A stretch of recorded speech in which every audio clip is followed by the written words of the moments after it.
বাংলাদেশ ভারত দুটি প্রতিবেশী দেশ, সেখানে এই মুহূর্তে প্রধানমন্ত্রী ভারত সফরকে ঘিরে যে অবস্থাটা তৈরি হয়েছে সেই অবস্থাটাকে আপনি কিভাবে ব্যাখ্যা করবেন? এবং যেটা চারটি শর্তের কথা যেটা জাহিদ চৌধুরী বললেন, মানে শর্ত দিয়ে আলোচনাতে তাহলে যে প্রধানমন্ত্রী আসলে পরবর্তীতে কি আলোচনা করবেন, কি নিয়ে আলোচনা করা উচিত ভারতের সাথে? ভারতের সাথে আমরা একটা সম্মানজনক, পরস্পরের প্রতি শ্রদ্ধা, এই ধরনের একটা সম্পর্ক চাই।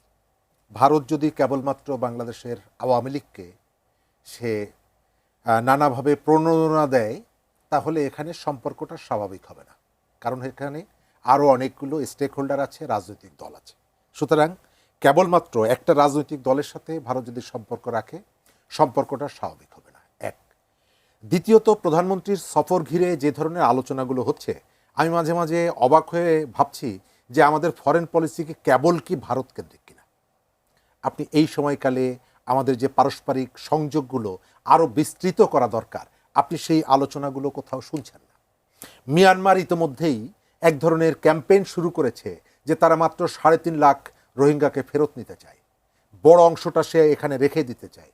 এটা একটা এই সময়কালে কূটনীতির একটা নতুন সেক্টর। মানে আজকে এটা নিউজ আমরাই শিরোনাম করেছি যে 5 লাখ তারা বলছে বাঙালি, ধরে আলোচনা হচ্ছে বাঙালি মুসলমান। তার অর্থ হচ্ছে যে আপনার অনেকগুলো সেক্টর আছে, কিন্তু আপনি শুধুমাত্র ভারতকে এই জায়গাটায় ফোকাসটা করছেন। সরকার কতগুলো জায়গায় দৃঢ়তা প্রয়োজন, আবার কতগুলো জায়গায় আমি চালাকিও দেখছি। আপনি 5 তারিখে শেখ হাসিনার ভাষণ, এটি ভারত আমাদেরকে যে কথা দিয়েছিল সে কথা রাখেনি। আবার তার পরের দিন আপনি তীব্র ভাষায় সমালোচনা করে পরদিন সকালবেলায় তার রাষ্ট্রদূতের সাথে আবার ডিজেল নিয়ে যখন আলোচনা করতে যান, তখন সে বুঝতে পারে যে আপনার হ্যাডম কতটুকু। আপনি রাতে খুব মেজাজ দেখালেন, সকালবেলা আবার দৌড়ে চলে আসলেন আমার কাছে মনে হয় যে কৌশলের কতগুলো জায়গা আছে। ব্রিক্সের ব্যাপারে বলেছেন, আমি যদি জিজ্ঞেস করেন, আমি মনে করি ব্রিক্স সম্মেলনে এই কারণে যাওয়া দরকার যে সেখানের অন্য যে সদস্যরা আছে তাদের সাথে আমাদের নানা ধরনের কেবলমাত্র কূটনৈতিক সম্পর্ক না, আমাদের বিভিন্ন প্রকল্প, ফিনান্সিয়াল এনগেজমেন্টের একটা ক্ষেত্র বিস্তৃত হতো। তারেক রহমান একটা গণ অভ্যুত্থানের ভেতর থেকে নির্বাচিত প্রধানমন্ত্রী, সুতরাং তাকে কেন্দ্র করে এক ধরনের ক্রেজ তার রয়ে গেছে।